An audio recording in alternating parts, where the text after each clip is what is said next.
and we don't recognise it until we get revealed of it. Do you know what I mean? We kind of just go with it because that's life, because we know that's our game, football. We don't recognise our strategy of learning behind that. Do you know what I mean? We worked so hard. Work rate was the first top of our bill, not technical, tactical. Do you know what I mean? Technical, That's tactical right. come Yeah, after the work rate. Work rate is first. Now it's like technical, tactical first, and work rate afterwards. Do you know what I mean? And it's like, nah. Welcome to another edition of The Invisible Silence.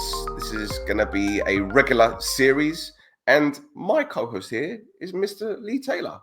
But Lee, I'm going to bring you in because we did you last week. Talk about our guest here.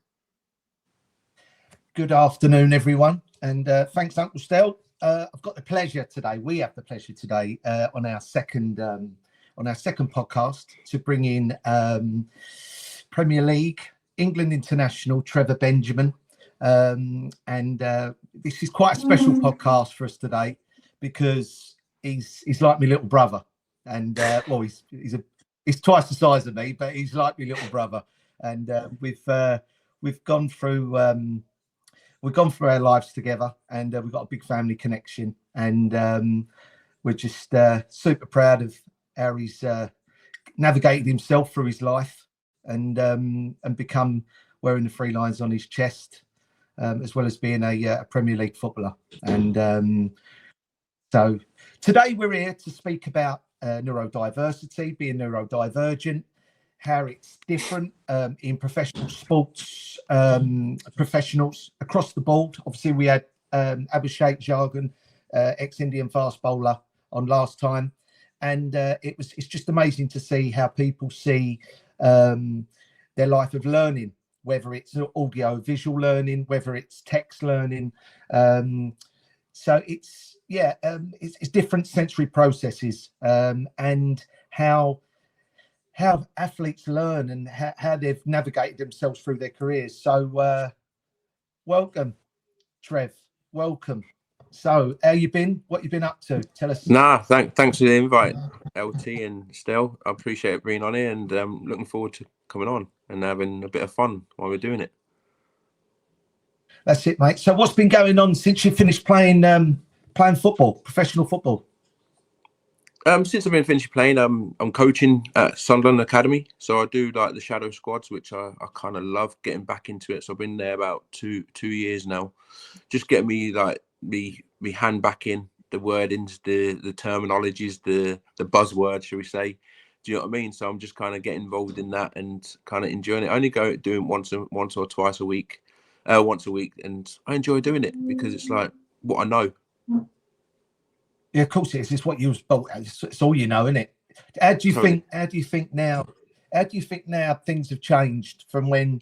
Obviously, I'm still in the game. I know it's changed massively, and how academic it has come, but that's going full circle because it's biting clubs in the bum.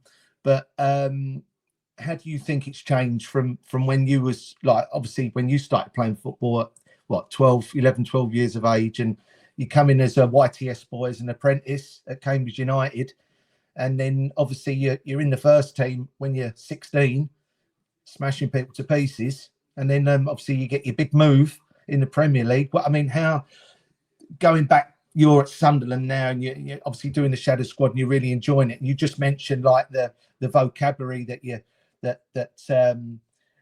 to speak about now, and how everything's perceived as PC, and our kids are treated differently now. Not that they weren't treated right in the old school way, but certain things that can't be.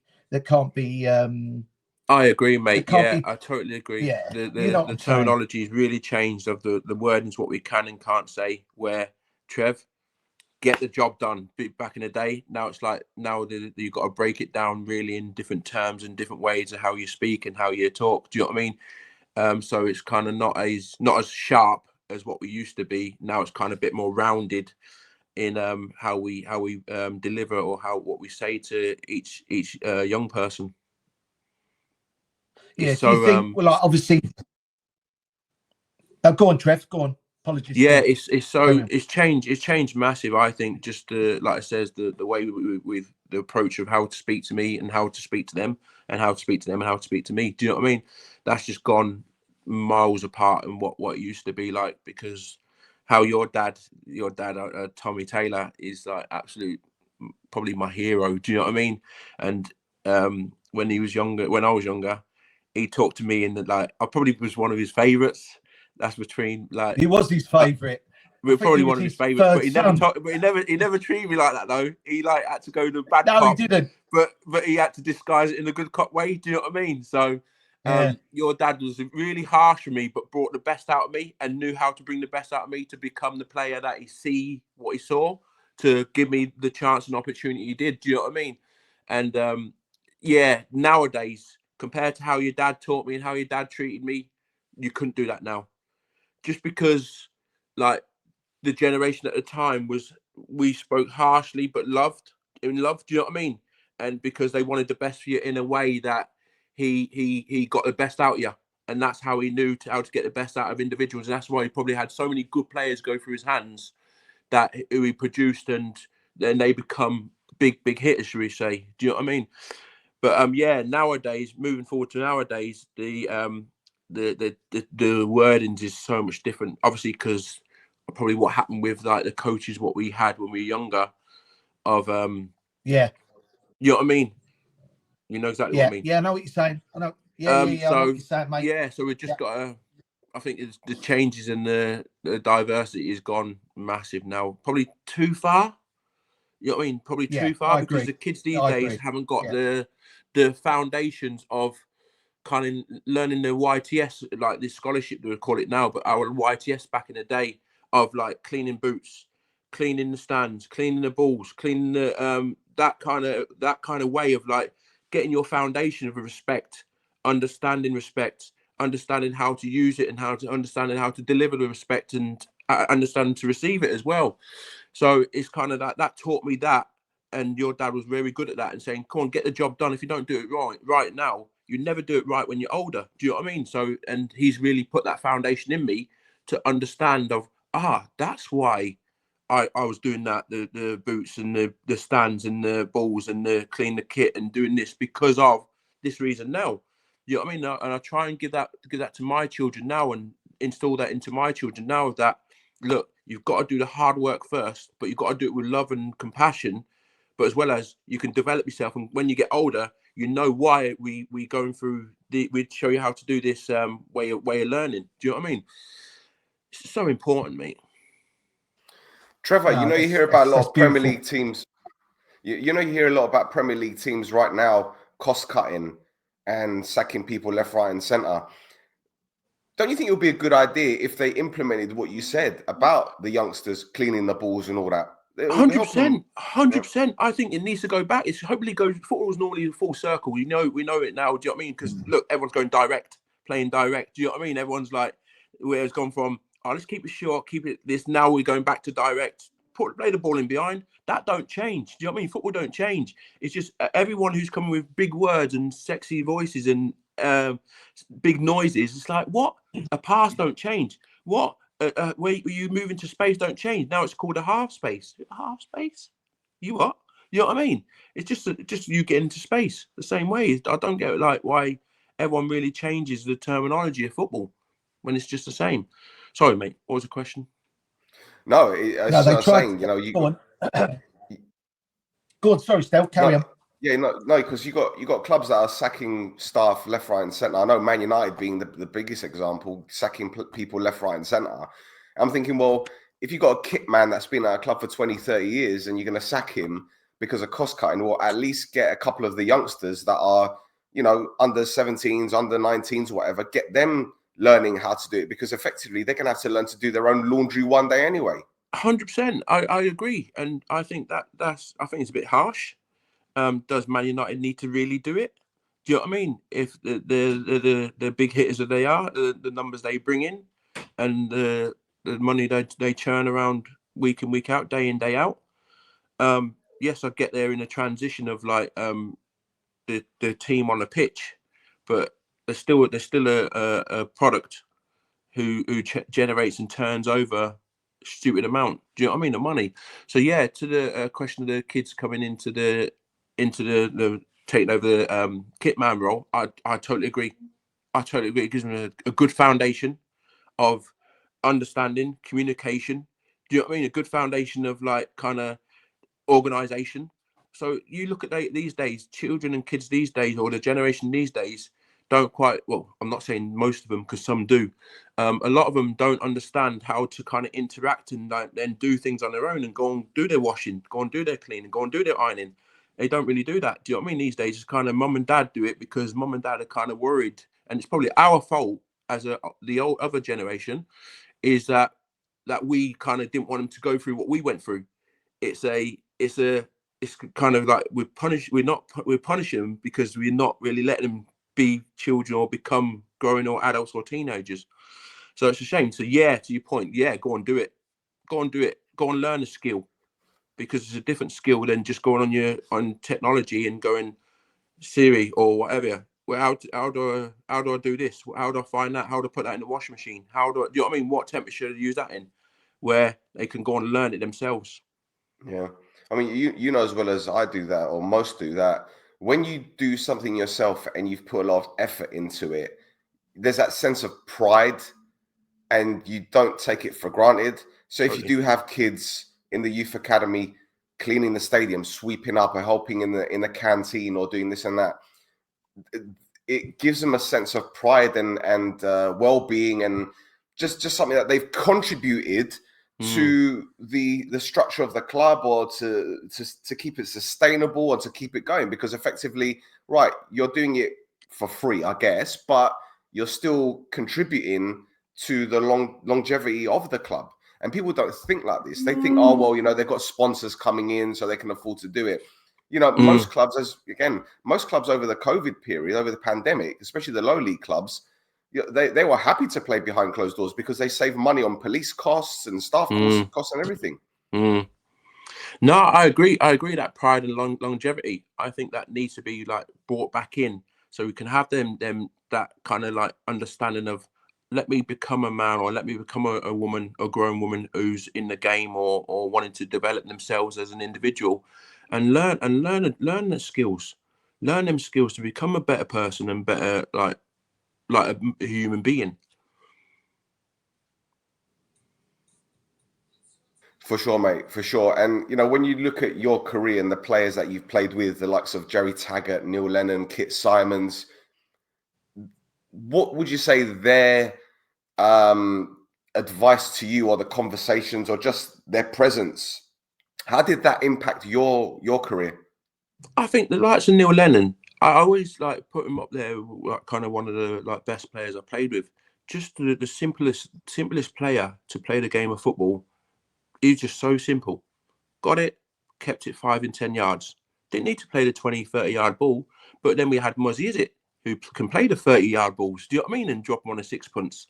You know what I mean? Then we had the Robbie Savages, who can dog, but is a good footballer as well. Do you know what I mean? So we had the three who's really good at their craft. And because they're really good at their craft, what I learned off them is that simple's really good. Do you know what I mean?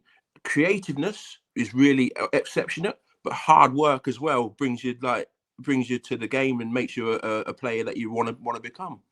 So there's like all like aspects of them players, what we're talking about, and the likes of Dion Dublin, the likes of Les Ferdinand, the likes of Paul Dickoff, the likes of Dean Sturridge, the likes of Adi Akinbaye. Do you know what I mean? All these forwards who big names and big hitters, like what I steal from them. So I've still like how to communicate. I've still like how to move, the movements they do. I've still like their way of thinking. I've still like the way of like life, of how they like treat people outside the game. Do you know what I mean?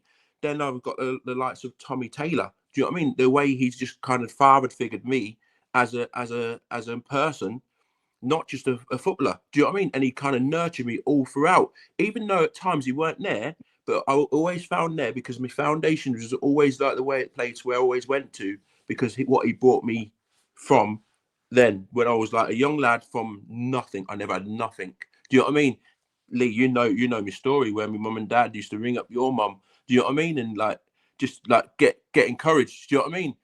to make sure I was all right and what have you, because I was a lad from Northamptonshire, moved from there to Cambridge. It was only an hour away, but my mum and dad didn't have the transport or the money to do that. Do you know what I mean? But Lee and his mum and dad helped us and like mothered us and looked after us and housed us, really. Do you know what I mean? And fed us and watered us and done everything they needed to do. Do you know what I mean? Bless her soul, innit, Lee? You know what I mean? And mine as well. Yeah. But yeah, I couldn't thank them enough, because that foundation was so important in my life. What I didn't probably recognise until later on.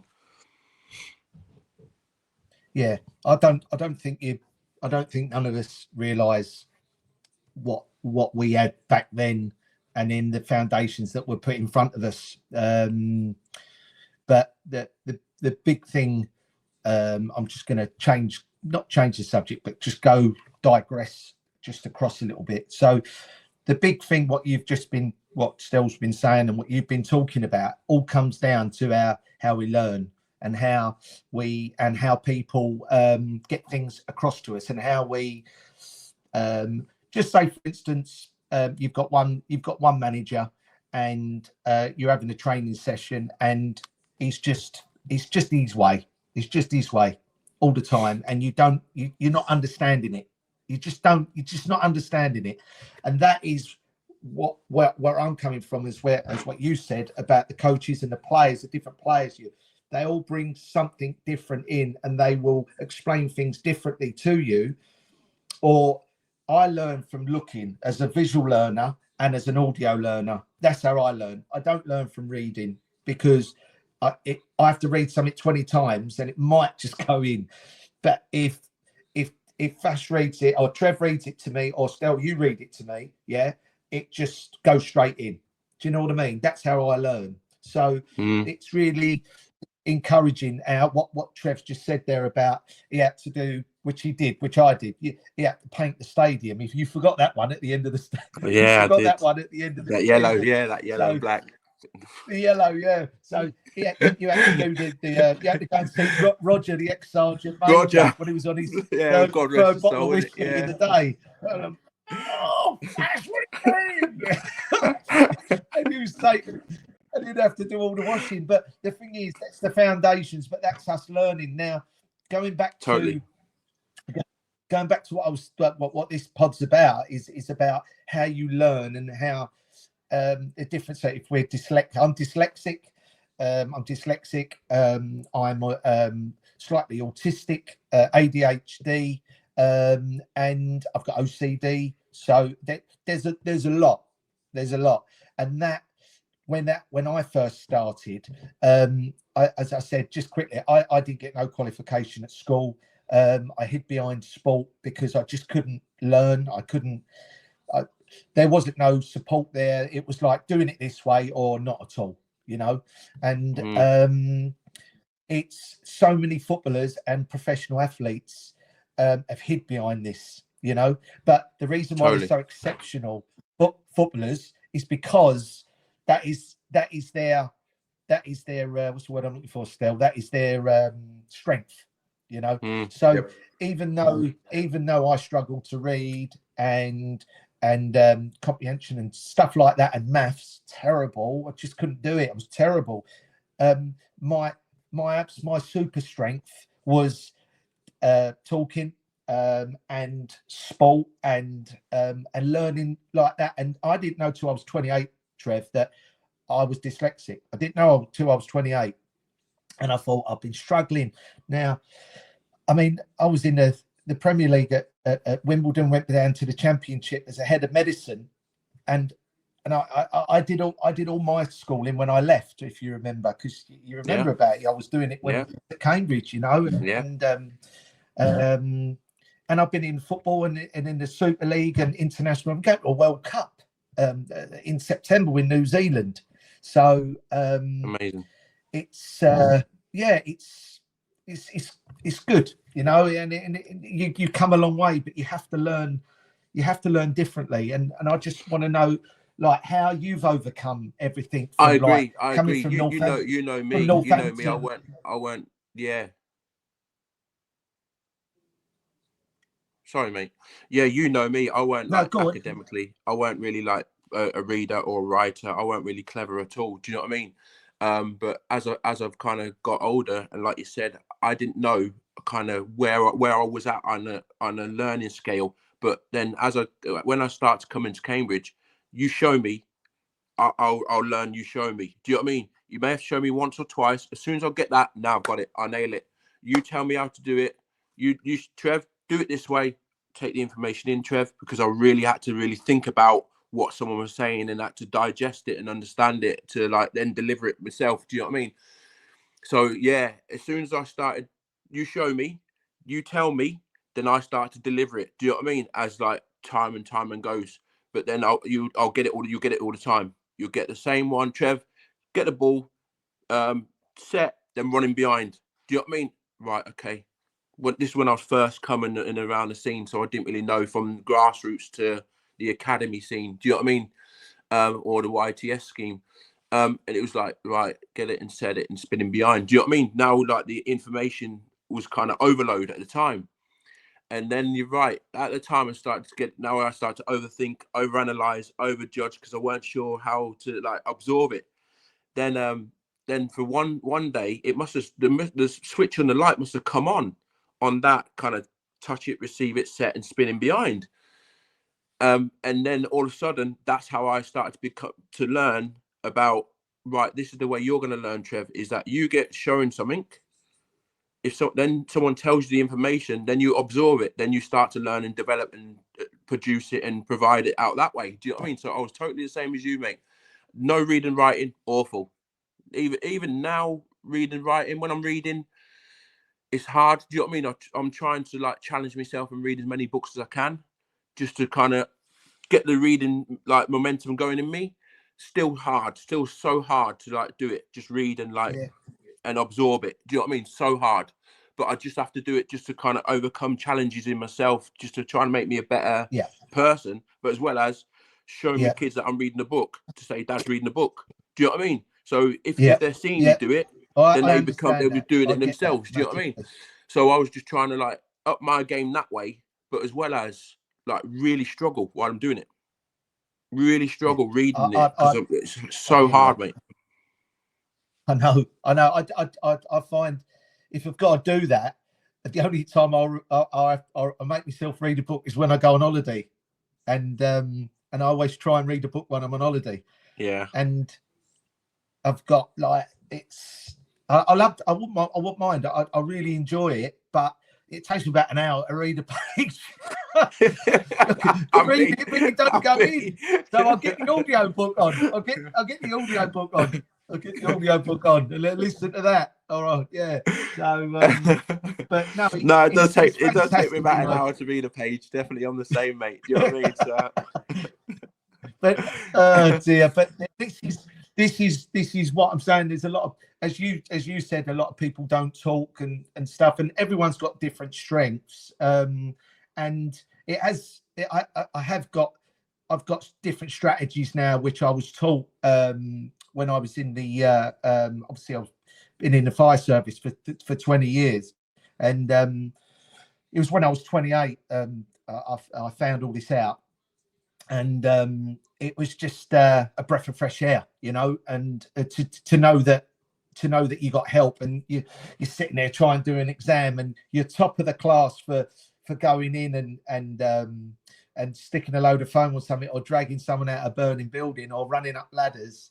And then the academics couldn't do that, and I used to help them, but they couldn't help. The academics couldn't help me in the classroom when there was an exam, and I was sitting there and I literally shit myself. Sweat. And I was going, I'll be sweating.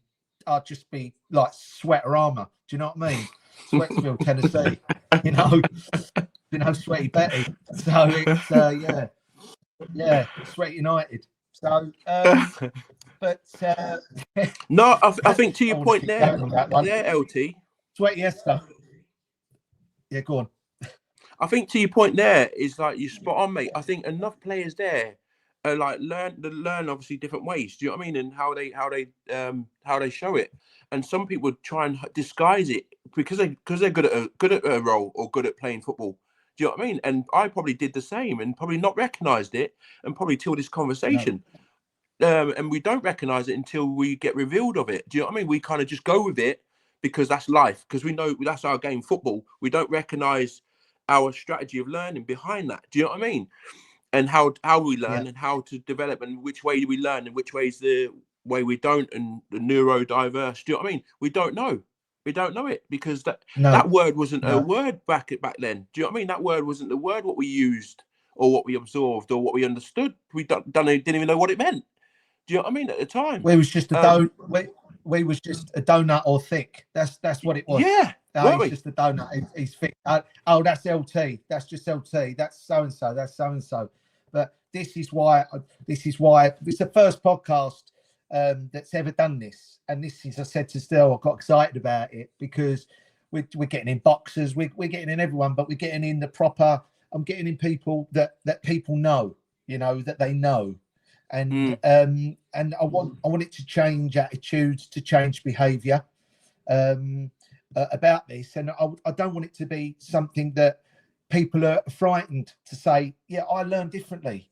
And I'm the first one to say it. I learn differently. I'm not an academic. I've had to work bloody hard for what I do, and I've gone right to the top, and I'm not an academic, but people have seen what I deliver. And I deliver in the gym, and I deliver on the grass, and I deliver in the treatment room, but I don't deliver in an office, So and it's how. But and another thing is within that, how do you think we can? Do you think when you look back at your career, looking back now, do you think? And you see how many coaches were neurodiverse, and how they got so upset and angry with players because they only knew how to deliver one way, and they didn't understand that other players might learn different ways, and you can put things across different ways, and how you get that 1% more from your athlete to score a goal, to head a ball, to goalkeeper to come out and give that extra 1%. Do you see what I mean? What do you think with that? I totally agree. And that's exactly my coaching way. And now it's like, as a player, understand the player. Do you know what I mean?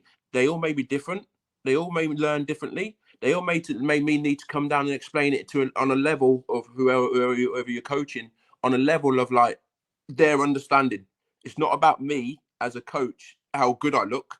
Do you know what I mean? It's about how I can like give you the understanding that to give you that extra 1% to make you a better player. That is like, yeah, exactly what you're saying there. That's kind of my buzz, is that if I can get that extra player out of you, or the extra player what's inside of you, where you believe, or you're not sure, you're unsure, you're not sure how to learn or what way we're going to like deliver it, but we're going to find a way that suits you. And if we find that way that suits you, you will get that 1% out of you. Correct. Yeah, I agree. Well, what's your feeling? What's your sense on that, Stel? I mean, from even what you see with the people that you deal with, you know what I mean? Like, say, take Cyprus for instance. Yeah, look, I think every nation does things a bit different from each other. Obviously, the United States, the UK, and various other parts of Europe, they're very, I want to say PC, but they try and do things that are very considerate, or thinking about the welfare, the mental health and all that kind of stuff. But then when you look at other parts of Europe, especially, as you mentioned Cyprus, I don't think there is much emphasis on the mental health side of things. Not because they think that a person is weak if they're suffering from it. It's just that I don't think they fully know or understand how to,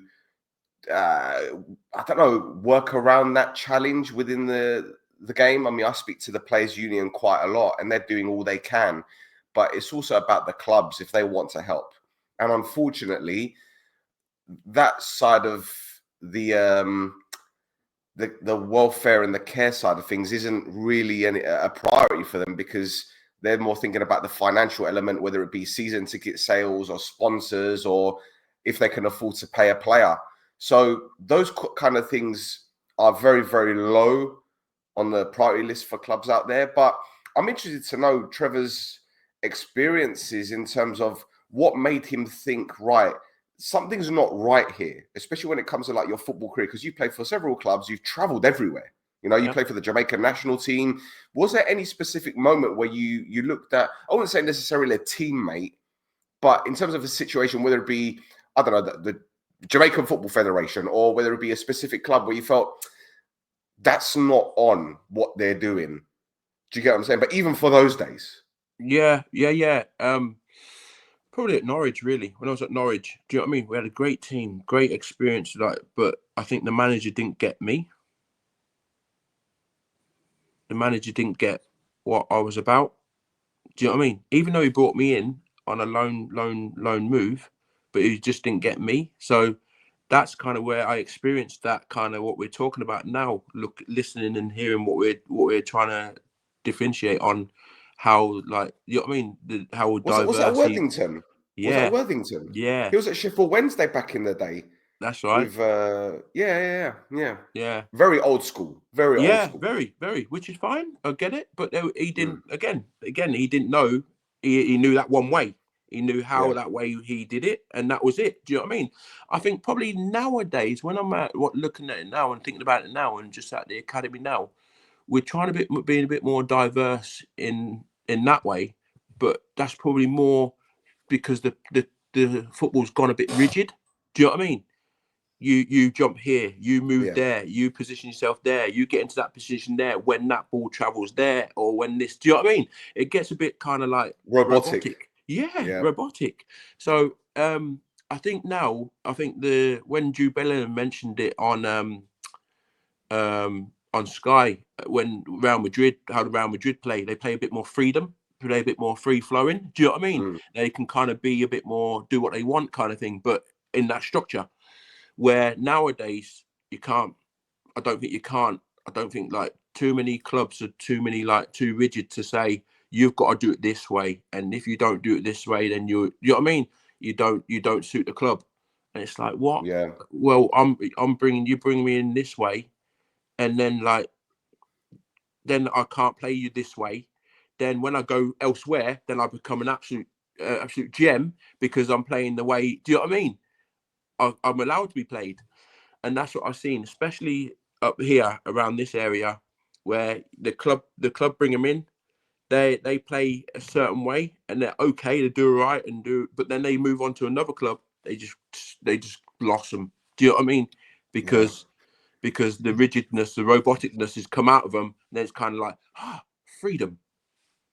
Yeah. Well, I remember in the 90s, most teams played 4-4-2. In fact, I think even Leicester under O'Neill was 3-5-2. I think they're the exception to the rule, really. But most teams played 4-4-2. But you knew that they play a certain style, but you knew that they still had a few individuals that would either do the donkey work or do the creative stuff or get the goals. You know, any team that you could think of. Look at Newcastle when they had Ginola and Ferdinand. You look at QPR with Andy Impey and Les Ferdinand. Then you look at it carries on. Merson at Arsenal, etc., etc. So you know, you were in that era where it wasn't robotic. You had the system, but it wouldn't be like, oh, why are you drifting out left wing when you're a centre forward? Well, you're doing it to create space, or you know, give your left wing a bit of a hand here. You know, I remember a story from Brian Robson. United played Sheffield United in a game, and Ryan Giggs was left wing, and he was being kicked left, right, and centre by the right back. And Robson pulled him to one side, right, mate, you go centre mid, I'll go left wing for 5 minutes. And he smashed that right back, and he goes back to Ryan Giggs, right, you go back to left wing, he ain't going to touch you anymore. These little things, they don't happen these days. You wouldn't see that at Man City, for example. You wouldn't. No, I agree, mate. I totally agree. Exactly what I'm saying there. You're right, mate. It's that we had to think and we had to be creative. We had to change what the manager said, not change what is the formation, just change a bit, just to adapt it a bit to make it work for us to go and create and score or win the game. Do you know what I mean? And you're right. And now you can't. You have to be staying there. You move out there, you jump there. You jump there, he jumps there. He moves there, he moves there. And it's like, it's sad. And hopefully it does come back round and say, look, we've got to be a bit more free flowing here. We've got to be a bit more kind of creative. We've got to be a bit more risk taking in areas that we can think we can beat, or we can do a bit of rotation. Do you know what I mean? that works for the players on the field. And I think that's probably the issue, is kind of coaches now. It's about coaches. It's not about the players on the field. Do you know what I mean? It's about looking good. It's not about that. It's about how can we get the best? Yeah, aesthetics and stats. I mean, I remember an interview with Andy Cole when he was saying that when I was at United, there were some games where they would really have to muck in, and he'd say, no matter what the coach says to you, or the manager says to you, he's not on that field with you holding your hands. So you're gonna have to figure it out. Yeah, that's all it is. Figure it out as a team, and I think that's why a lot of teams these days, like your Arsenals, like your Man Uniteds, they struggle because they're all playing a specific system, whether it be 3-4-3 or whatever it is.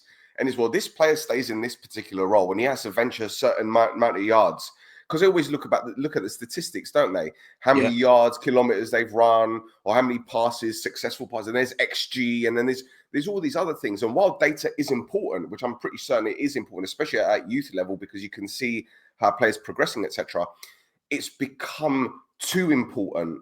Totally. That clubs and players over rely on it. And look, I don't know about you, Trev. I mean, maybe you could tell us a bit about the academy, or maybe your experiences with other youngsters. Have you seen younger players playing a square pass 5 yards just to bump up their stats? No. I'm sure it happens. I'm sure it happens, though. I'm sure it happens. I'm sure it does. But it's mad. The game. I say the game's gone, but that's just me saying it because of my time of playing. Was how we're all was. dinosaurs, You know Trevor. All of us are dinosaurs. All three of us, we're definitely. dinosaurs. And the way we played free flowing. It was aggressive. We worked so hard. Work rate was the first top of our bill, not technical, tactical. Do you know what I mean? Technical, That's tactical right. come after the work rate. Work rate was first. Now it's like technical, tactical first, and work rate afterwards. Do you know what I mean? And it's like, nah. It always comes down to how hard you work. How hard you want it? Yeah. How hard? Yeah. I think even like as you're saying as a player, but going forward, like from my point of view in my career, it was what they're doing now is all they're trying to do is put new wheels on the car and call it something else, you know, and the wheel. You can't reinvent the wheel at the end of the day, and they try and do that all the time. And you're getting all these the academics coming through, and this is a big one. This is a good stat. This so you've got all the old school like myself that are still in professional football. And then you've got the new wave of these individuals coming in who are very, very, very, very academic, very good, but they can't deliver. They've got no people skills. They can't talk to players. They can't deliver.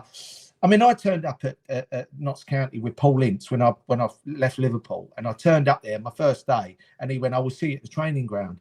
And I've gone there, I've got the likes of people like Neil Bishop, Lee Hughes, and people like that trying to smash balls at me in a warm-up. So and I've just gone there, and I've got to go there and say, right, yeah, my name's LT, I'm the new fitness coach, and go in there. And you've got to command that because you've got high testosterone, as you know, with 28 professional players, and they weren't kids, they were proper pros in League One. And it was 2010, and they were hardcore, and you've got to go and deliver that, and you've got to take it. Doesn't, and the academics of today are getting these jobs, which are probably staying in jobs for about 3 months because they just can't handle it and they just can't deliver. They've got all the academia sides, but they can't deliver on the other side, and then we get punished being neurodivergent because they don't see us as academic enough, but we've got the qualifications and we've been doing it 30 years and we've never been out of work, and we're the ones that struggle to get the jobs, and it's only with the people but that's going full circle now, and that's going full circle, and it's but it will never change. It is what it is. But you just got to you just got to be lucky to stay in it. But you must see that now with the coaches that come in that are at the academy at Sunderland, as you said. Now you're an ex-England international, like my dad, like Tommy, all right, and you've grafted from nothing like he did. Kind of like my side was the medical side, but playing football, and then going through the strength conditioning medical side. We've come from nothing and got that. These kids are coming in now. They've never kicked a ball in their life, and they're trying to tell you how to play the game of football. You know, I know, and they have all these names.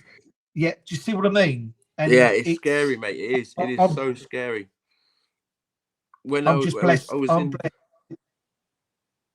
I'm just saying, I'm blessed that you're doing it, and you're doing it your way.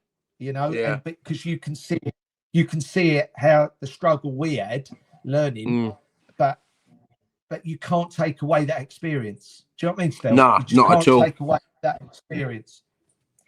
You know, so not at all.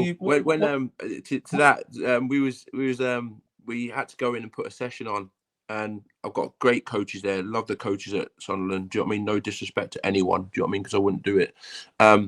Where like their presentation was unbelievable. Mine was on a little kiddie writ. Do you know what I mean?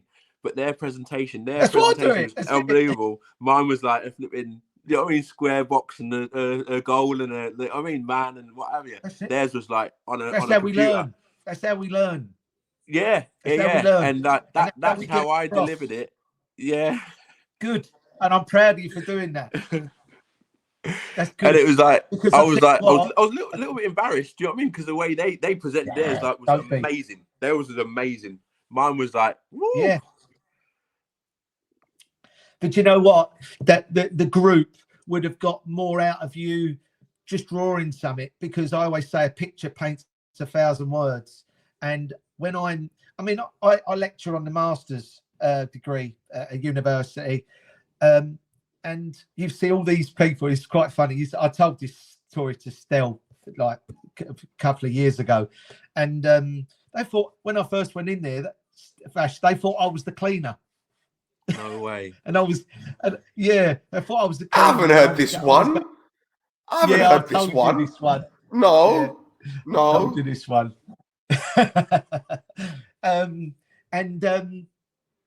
Because I didn't have a suit on, and I was a little stumpy geezer and with a baseball cap on, and I didn't have a pair of round glasses on, and a tweed jacket. So, but no, listen. I bet the kids, the young players, I bet they got more out of your presentation just by drawing things simply, and how I know you would exaggerate the drill, the session plan. You would have got more out of them, because you would have given them little snippets of, remember when you do this, or when you do this, and you'll stand up and do something, you know, and they will get more from that, because they're probably, I'd like to see, and you can, this is a good one for you. Ask the kids, how do you learn better when you look at something on the telly, or do you learn when I draw something on and talk to you and give you a demo? Ask them. And I'll tell you what, I bet you over 50% say when you talk, or if you draw a picture on your tactics board or something, rather than them sitting in front of a PowerPoint. Then PowerPoint's great. You can look at them. I get bored with them. I'd rather have someone tell me and then draw something on a board. You know, that's me though. You know what I mean? Yeah, no, same with me. Same with me. When I was doing my B license, and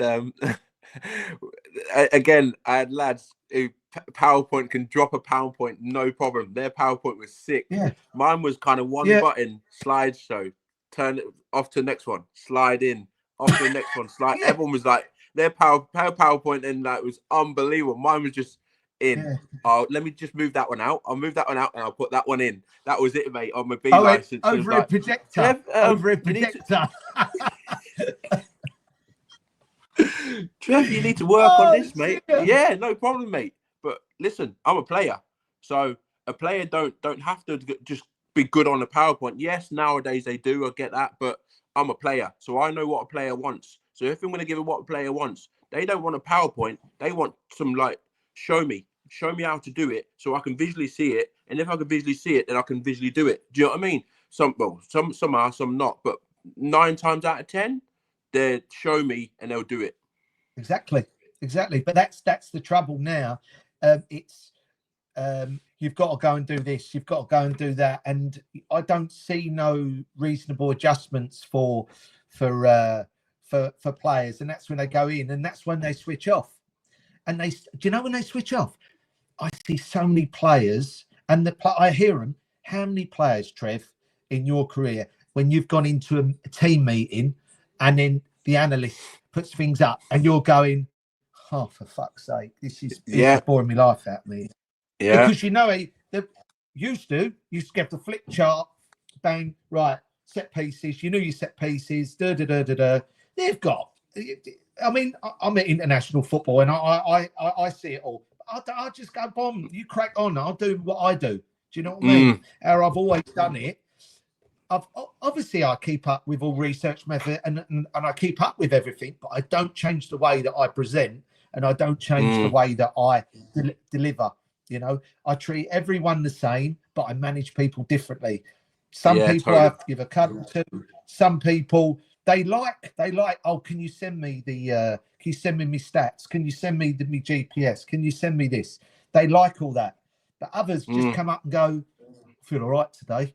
Yeah, I just I'm just going to go and do a recovery. I feel all right. I might just jump on the bike. But other ones want to see all their stats.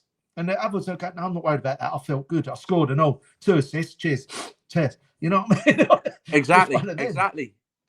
But it's how people learn. Exactly. But that's how we're all different. And this podcast is about seeing how people learn differently and how we can help people, you know, and bring it out.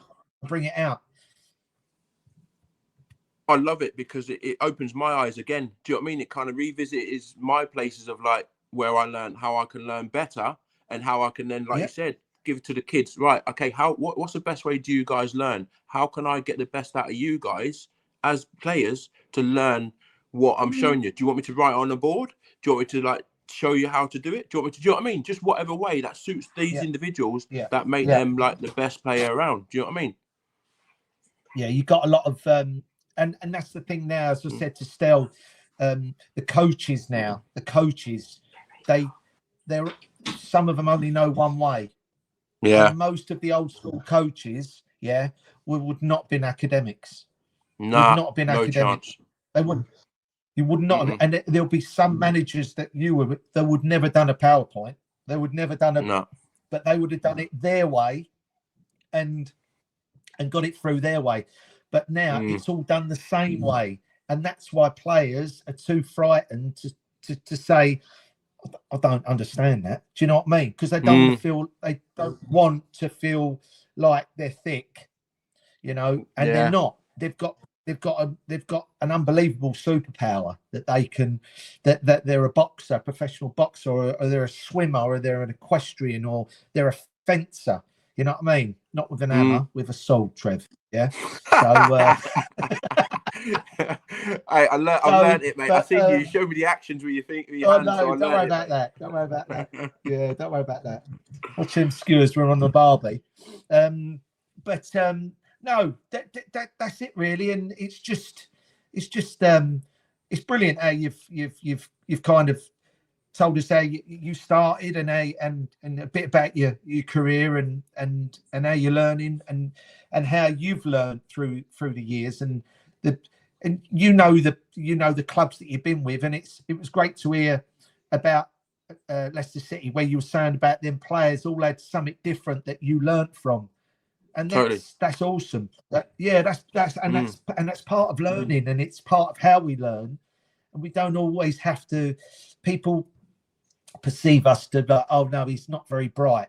Well, we're exceptionally bright, but we're brighter. We've got our super strength in another way that person has. But everyone wants to have, no, you've got to be an academic bright. Well, you haven't, because you can be the best and have a superpower, whether you're autistic, you're ADHD, you've got OCD, you're dyslexic, dyspraxic, a dyscalculic like I am as well. It doesn't matter. We overcome it in different ways, and it's just getting it out there and speaking to the people like yourself and looking at your journey, No, and I agree. Now I'm learning even more. So now, do you know what I mean? Especially like the word communication. That's kind of my kind of vocabulary for the year. Do you know what I mean? For my children, is to make sure we can communicate in any situation, in anywhere. Do you know what I mean? And anywhere, and that's why like my son's setting up his business. Do you know what I mean? We've got him setting up his own business now, because we've got him setting up his own business. The reason why I want to do that is kind of understand. He wants to be a professional footballer, really. Do you know what I mean? And he's 19. He still wants to be a professional footballer. But I was saying, okay, great. You may not make it. It could do. You can be a late one. You could be a late runner, whatever. I don't know. I'm not going to like hold it. Like there's no anything's possible. Do you know what I mean? Because that can happen. But now I'm saying, look, if you don't be a footballer, I want you to learn how to communicate better with everyone and anyone. And if you can communicate better, then you can be diverse in any way, any shape or form, and anyhow, in anywhere. And that's kind of a tool what I'm really like bringing in now, is like communicating with my boys and communicating that they can go anywhere to communicate. Yeah, that's good. Stel? Trev, I was thinking about something earlier. You joined Leicester for about 1.3 million, if I'm not mistaken. Bro, you're taking 200k off me. You know what I mean? Sorry. No, 1.5, man. Yeah, 1.5. So you joined Leicester for 1.5 million, and you start the season top of the league. Then it kind of slips down. You lose to Wickham in the cup. Peter Taylor gets sacked. Then who comes in? Harry Bassett comes in with Mickey Adams. Yeah. Right. Yeah. And then you go out on loan a couple of clubs. Then Leicester get relegated, and then you take a pay cut, and then you play in the Championship, and you get promoted. Have I missed out any part of that emotional roller coaster?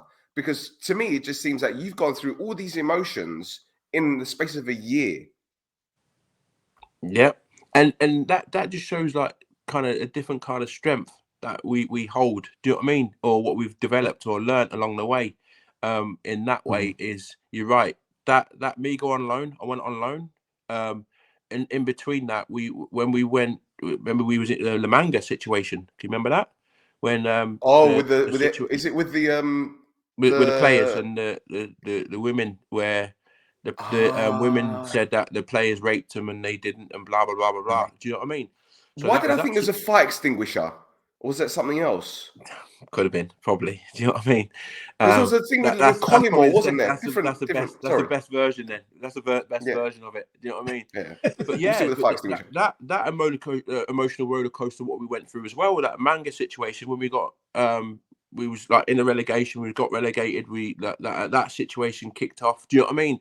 When we was pre-season tours, and it was just kind of like me on loan, me coming back on there. Then, to be honest, with that year, I ripped it up. Do you know what I mean? I did really well that year in the Championship, and we got promoted again. So you get again emotional. So we had to take the pay cut. So we all agreed, come together as a group of players, and said, yeah, right, we'll take a pay cut, but this is what we get back if we get promoted. Blah blah blah blah. And because we worked so hard, we created a fear factor for every team we play against. You know what I mean? Teams just feared us. They just feared us. You know what I mean? So we was going there knowing we're going to win. We just had to show up. We showed up. And normally when you go in the Championship, it's quite difficult. Do you know what I mean? From the Prem to the Champ, the transition's quite difficult because you're used to such a, the big exposure to then going back to, you know what I mean? The Championship's still big exposure, but it's not as big as the Prem. So that emotional change and transition, we took it on our shoulders and took it as men and say, right, we're going to hammer it here because we took a pay cut. Because we took this pay cut, we may not get it back. You know what I mean? Because we've took it on the. They went into administration, didn't they? Yeah. Didn't they go into administration? Yeah. We took it on the verge of if we get promoted, we get it back. Do you know what I mean? So we had an incentive. So we had an incentive to say, right, we're going to work hard to make sure we're going to like get this deferral back, what we had, and as well as get the bonus on top of that. And we did it, to be honest. And it was what a team spirit we had. What a team we had then that year and the years after that and the years before that. It was just a great, like, banter was unbelievable. Just every day was just a different day. Every day was a learning day. Every day was like, how do I develop myself and how do I develop my teammates, kind of thing. And Trevor, now what you know about coaching and obviously the neurodiversity, I don't want you to mention any names because it wouldn't be fair, but were there any players that you played alongside that you felt if you knew then what you know now, you could have helped them become a better player or at least cope with things better? Yeah, I'm going to put myself up there. Definitely. Okay, fair. Yeah, fair. I'll put myself up there because if I knew the wordings and knew what it meant and what have you, which I probably didn't at the time, yeah, I would have put myself up there because I know there's a lot more other players there, but I'm, like you said, not going to mention it. But I'd rather put myself there because then it just shows that how flexible and changeable I am because I would want to change and become the best player ever. But I thought I was the best player ever anyway, in my eyes, because from what I was to where I've become, you know what I mean, and what I've achieved. So yeah, is there a specific moment or incident where you feel that if you use your honed in on your skills then that you know now would have made a difference? Probably, yeah. There's loads of moments. I think there's loads of moments probably watching the players I played with. Right. What I could have learned off them earlier. Do you know what I mean? Probably at Cambridge where I could have learned off a certain amount of players, but I was just kind of a ruthless, feared forward. Do you know what I mean? Who didn't fear anyone, and I'll run through a brick wall for anyone because what I was told, or how when I started, like I said, before I started, how I learned is, Trev, you do this, you do that, you do it. Do you know what I mean? So I run. Right. How hard do you want me to run? Okay, I'll run this hard. I'll run a little bit more further just in case. Do you know what I mean? How high you want me to jump? How many keepers do you want me to smash? Do you know what I mean? I've only smashed 5 keepers this year, or I need 10 next year. Do you know what I mean? I love it. It was like certain like things what I needed to do. How many my elbows were blunt for a few years, so they need to be polished again. Do you know what I mean? How many centre halves can I smash? How many centre halves can I bully? Do you know what I mean? It was all that in me, or what I had kind of just built up, ready to like fire out, and it come out at some point. But then you kind of like develop a new way of like getting cuter, getting smarter, getting like sharper. Do you know what I mean? Because you're playing with the creme. But here's the thing, goes back to mentality and what we're talking about the youngsters these days. If there were centre forwards or attackers that had the same attributes as you nowadays, they'd be ripping leagues to shreds because there aren't any of them around. Even Haaland isn't a bully. There's no bullies up front. There isn't one centre forward that a defender will be. I mean, look at Van Dijk. He loves all the strikers that he plays against. The physical ones he probably appreciates more because they get stuck in on him, but not many of them do it. So can you imagine if someone such as yourself was playing nowadays with those attributes? Totally, different game. It is, and that's exactly what I look at the forwards now. And obviously you got the likes of Harry Kane, you got the likes of who just said Man City and Lewandowski. Do you know what I mean? They still scored 20, 30, 40 goals a season. But other than that, you don't see many forwards score 20, 30 goals a season. No. Do you know what I mean? You don't. And that's why you like the number 9 or the 9 and stroke 10. Do you know what I mean? What? It's like, where are they gone? Do you know what I mean? You got to get the number 9s back in. There's a Rottweiler there. Just walk past, you know what I mean? You got to get the 9s like back in. Do you know what I mean? To run the show again and cause like goal scoring havocs and excitement again. Do you know what I mean? Yeah. Well, you look at the only one I can really think of that fits in with that physical attribute thing is Delap at Ipswich. Liam Delap. Yeah. He's naughty. Yeah. But that's what you need to do. You get stuck in every single game, sticks one on someone. 100%.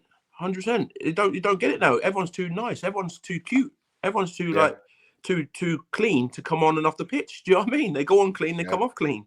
It's like, remember them days where we used to get dirty? Turner. What? Robbie Turner. He's the one who taught me about leaving one on people. Robbie was horrible, mate. Robbie was horrible. Leave it on him, Trev. All right, Rob, hang it up. Boom. They got it, mate. They got it big time. Oh, dear. It's the psychological edge. It's the psychological edge, because they'll think twice before, you know. I'll give my team, for example, in Cyprus. We played against the top team, and I didn't give them a hope in hell. But what they did like what United did to Arsenal in 2004. They just kicked them off the park. Yeah. And won the game. Yeah. Like, where's this been all season? Yeah. Yeah. That's gone, mate. That's gone. Yeah. Everyone's too nice, mate. Everyone's like, oh, you can't touch me because I'll dive and roll around. You know what I mean? Remember handshakes in the tunnel, handshakes when you come out, handshakes at half time, swapping shirts at half time that you see sometimes. No chance would that happen. I'll tell you, there was one left, and I don't know if he's still playing. I'm not sure, but he was last year. I think he finished at Newport.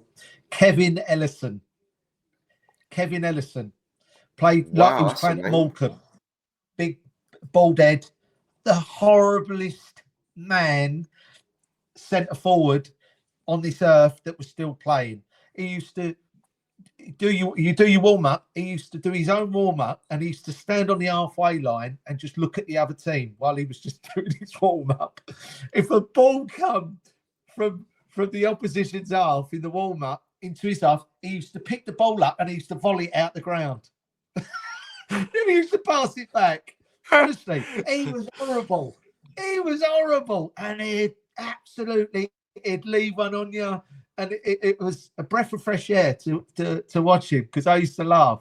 And he was a nice. Me and Kev was at Leicester with me. Oh, right, there you go then. Yeah. And he was a horrible man, really. Horrible to play. Horrible man to play against. Yeah, I know. He just used to look at you and go, and he'd score a goal, and he'd run up to your dugout, and he'd just go, but give it all that to right in front of the manager. He was unbelievable. But, he was, and he was a good footballer, very, very good footballer, and he's playing in his 40s, you know, and he's fit as a lick. But he was one of the horrible ones. Digressing there, but there we go. Yeah. Trev, I've got one final question. I've got one final question for Trev. If you could think of the highest and lowest moments of your football career, what would they be? There's so many highs and there's so many lows, but I don't. I call it as low, but I call it just a learning curve. Do you know what I mean? So I wouldn't say it's a low. It's a time of learning. Quiet, you two. Time of learning. Simba, out now. Quite a learning. The quiet times were the bad times, or the low times were just learning, where I was kind of just developing myself. Really, do you know what I mean? Just knowing how to like become the person who I become. Do you know what I mean? And in them times, but the high times, again, that was me learning again. Do you know what I mean? To learn how to handle these times, what was like unbelievable, where you're winning trophies, you're playing for England, you're playing for Jamaica, you're playing in the Europa League, you're playing. Do you know what I mean? All these things that you dreamed of, that you never thought you would do, but you always dreamt of wanting to do it. Do you know what I mean? Yeah. And become it. Yeah. And I've done everything what I've wanted to come. So if I've done playing in the Premier League, if I'm playing for a country, that's what we've all dreamt of and wanting to do, I've done it. So that's my high. So there's got to be a low in there somewhere. Do you know what I mean? A time where you're going to be really challenged, because then you can't handle them when they come again. Do you know what I mean? So I kind of really just developed and learned how to handle them times of when I do hit a rock bottom, how quick can I bounce back up? Because would hanging up the boots be the most difficult moment, knowing that you're not going to be going back to training? I love football. I love football. Football was my baby and what I did for all my life. But as well as it was the right time to do it. Do you know what I mean? My knee was going. So, and probably about 4 or 5 years ago, I had a knee replacement. Do you know what I mean? So my knees were going. So it was time to just hang up. It's fine. Right. So you kind of knew it was coming. So you had that time to kind of get to grips with the fact that it was coming to an end. So it's not as if like it was an instant thing and like done. That's it. You knew. No. Yeah, you're right. The process was quite right. I didn't want to fall into mental traps neither. Do you know what I mean? The football traps where the drink, the drugs, the whatever. And I really worked hard. We worked hard as a family to make sure I don't fall into them traps of like, I don't want to go in them roads of the drinks, the drugs, the gambling. Yes, even though I did do it, not drugs, but I did do the drink and the gambling. Yeah. But I didn't do the drugs, whatever, because I never did it in my life. But some do. Do you know what I mean? And I didn't want to fall into them traps, so I just kind of trained. We trained our minds to like make sure that we just overcome barriers and overcome situations. Do you know, sorry to make this even longer than what it is, mate, but I'm interested to know what kind of techniques you would advise people to do, especially footballers that their careers are coming to an end and they know that the time is up. A lot of them have got other things to do. Maybe they've got their own companies, or maybe they're doing, I don't know, which agents. Is great. Yeah, which is great. And I think they've got to have a plan B. Do you know what I mean? Right. They've got to have a plan B, whatever that plan B is in their head. They've got to have it, even though while they're playing, create something, do something that like, know you're going to transition. Do you know what I mean? Because a lot of us don't have a transition. It's like finished, done. What am I doing next? Do you know what I mean? Don't even have a clue. And because they don't have a clue, it just kills their confidence, kills their morale, kills their buzz. Because that's what we worked on, that buzz of getting up at training, getting up at playing, getting up at like that surroundings you're in. Do you know what I mean? Getting in this bubble, I call it, what we're in. As soon as that bubble bursts, what's next in your game? Do you know what I mean? Yeah. What's your plan B? What are you thinking of? How are you creating yourself? What are you creating the real you? Do you know what I mean? Because football's only a moment or a period. So what is the real you? How can we get the real you out of you? Who are you? What do you want to do? What are you thinking of? Do you want to set up a business? What business do you want to set up? What gives you the buzz of setting up a business? How do you do you know what I mean? There's loads of aspects of this now where the transition's got to be right for you. And the PFA would help out for those kind of things, wouldn't they? They do now. But they didn't when our team. Not back then, yeah. Yeah, they do now.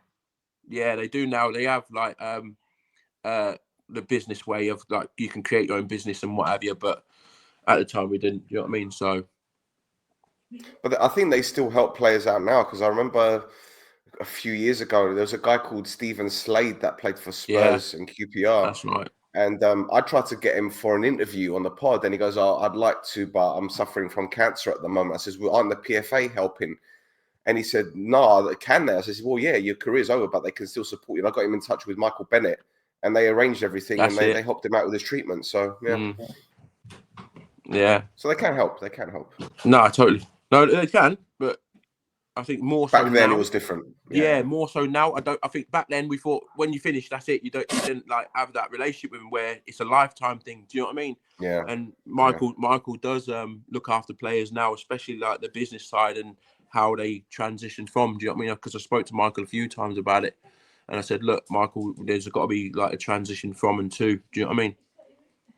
He does the well-being, Mickey, doesn't he? That's right. Mickey Bennett, that's he right. does all the well-being. Yeah, I know him really, really well. He was one of Dad's apprentices at Charlton. Oh, really? Yeah. Okay. Yeah, Mickey was. Yeah, Cole Gary's his brother, innit? Yeah. Cole Leeburn. Yeah, Cole Leeburn. Cole Leeburn. Wow. The Kimball brothers, Ronnie Mouget. There's he had an unbelievable. He had the best South East Counties team. And when he had the best Charlton they just used to smash everyone. His team, he's unbelievable. His team, unbelievable. Jason Lee, he had them all there at Charlton. Yeah, unreal. But anyway, that was brilliant, mate. I just thanks for sharing everything, Trevor. Yeah, thank you, Trevor. Appreciate it, mate. That's brilliant. Anytime. I'll see you in a couple of weeks anyway, and then hopefully we'll catch up. Yeah, I'll get a shout to come on your pod soon. Yeah, we'll get you both on. You know what I mean? Get you both on, and just, I'll be a pleasure. It'll be a pleasure. We just talk, mate. Talk about talking. You know what I mean? No, cheers anyway. Lovely, mate. Thank you very much. Right, son. I'll see you soon. I'm off to my son's school. Oh, good luck. To do some kind of coaching there, so I'm like, I've got to be there in 10 minutes, so I've got to go. Be safe. Be safe. Cheers. Cheers, Trevor. Nice one. Right. Shut up, brother. Right. So that was our second episode of The Invisible Silence. Lee, how do you think it went? Oh, yeah, I mean, it's I think it's all coming together, and it's nice and relaxed, isn't it? You know, and we're just each time we've had a cricketer on now, professional cricket. We've had a professional footballer on, Premier League, England international, Jamaican international. So I think it's just nice listening to people's stories still, and long may it continue. I think we've got a boxer coming on, and I think we've got a rugby league. I think it's a rugby league international coming on, and a former NBA player coming on. So we're reaching out there to a few at the moment. So watch this space, eh? Multi-sports, neurodiversity. We'll be back very, very soon, but guys, adios.